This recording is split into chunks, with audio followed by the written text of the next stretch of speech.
मेरा नाम श्रीराम ओझा है और खोड़ा गाज़ियाबाद में रहता हूँ और मेरा एक छोटा सा साइबर कैफ़े है। लाइफ इस टाइम बेस्ट चल रही है, पहले से काफ़ी ज़्यादा बेस्ट है और काफ़ी अच्छी चल रही है। बचपन का सफ़र मेरा नॉर्मली हर बच्चे की तरह था।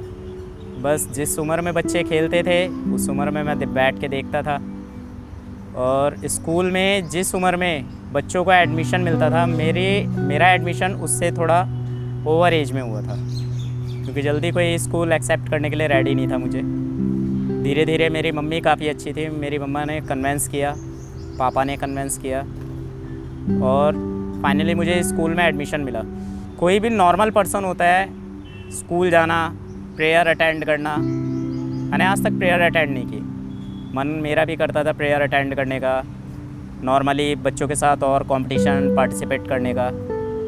बच्चे जिस एज में पिकनिक में जाते थे, मैं आज तक कभी पिकनिक नहीं गया। गार्जियंस को एक डर रहता है कि कहीं बच्चे के साथ कुछ गलत ना हो जाए, कोई टेंशन ना हो, कैसे ये मैनेज करेगा वॉशरूम वगैरह। तो मम्मी पापा तो अपने तरीके से सही सोचते थे, लेकिन मैं उस एज में यही सोचता था कि आज अगर चल रहा होता तो नौबत यहाँ तक नहीं आती। मेरी क्लास 4th फ्लोर पे थी। 4th फ्लोर का मतलब समझते हैं सर? प्रेयर बेल जब बजती है ना, एक साथ जब 400-500 बच्चे जीने पे चढ़ रहे होते हैं, और उस टाइम मैं भी जीने पे चढ़ रहा हूँ, तो आप इमेजिन नहीं कर सकते हैं सर कि भीड़ के बीच में जब आप हाथ से चढ़ रहे हैं और पैर से चढ़ रहे हैं, कितनी बार आपका हाथ पैर दब रहा है, कितना आपको पेन हो रहा है, क्या हो रहा है। लेकिन ये चीज़ें मैं घर पे शेयर नहीं कर सकता था। अगर मैं घर पे ये सारी चीज़ें शेयर करता तो घर वाले सीधा बोलते कि तू पढ़ने में वैसे भी ठीक है, होम ट्यूशन के ज़रिए मैनेज कर सकता है। और मेरा सपना ये था कि नहीं, मुझे रेगुलर स्कूल जाना है और स्कूल से ही मैं आगे बढ़ सकता हूँ। मुझे कहीं जाना था और बैटरी वाला रिक्शा मैंने बुक किया था।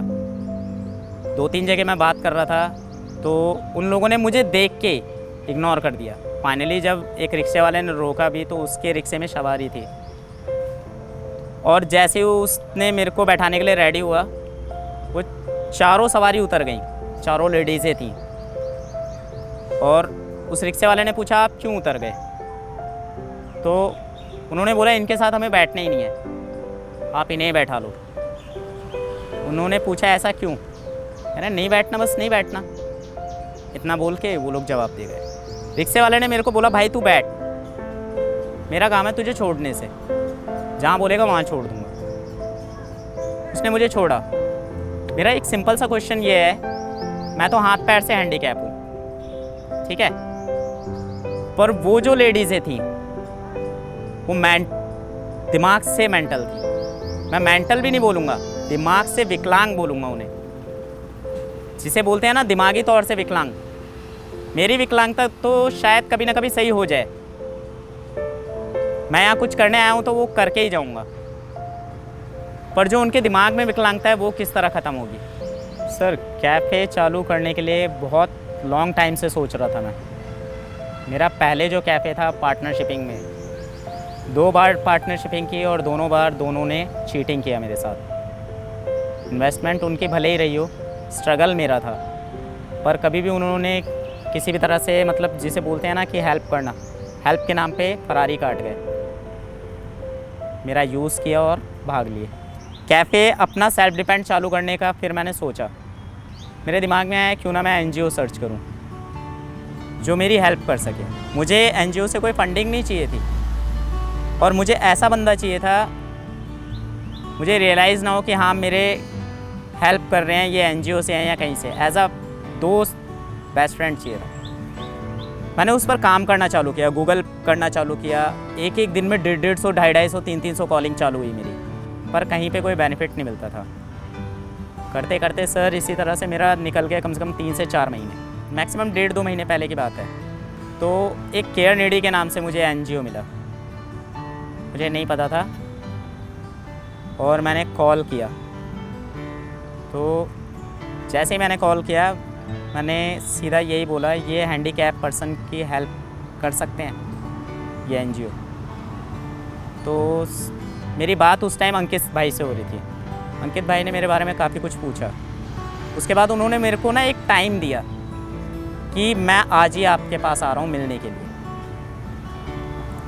मुझे याद है 12:30 बजे का टाइम दिया और मुझसे बोला गया था कि लोकेशन आप सेंड कर देना। जो मुझे टाइम दिया गया था ना कि हाँ 12:30 बजे तक विज़िट करना है, अंकित भैया सेम उसी टाइम पे आ गए।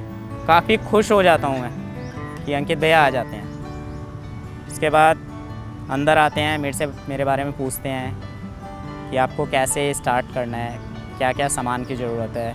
उस टाइम मैंने बोला सर मुझे कंप्यूटर की नीड है, प्रिंटर की नीड है।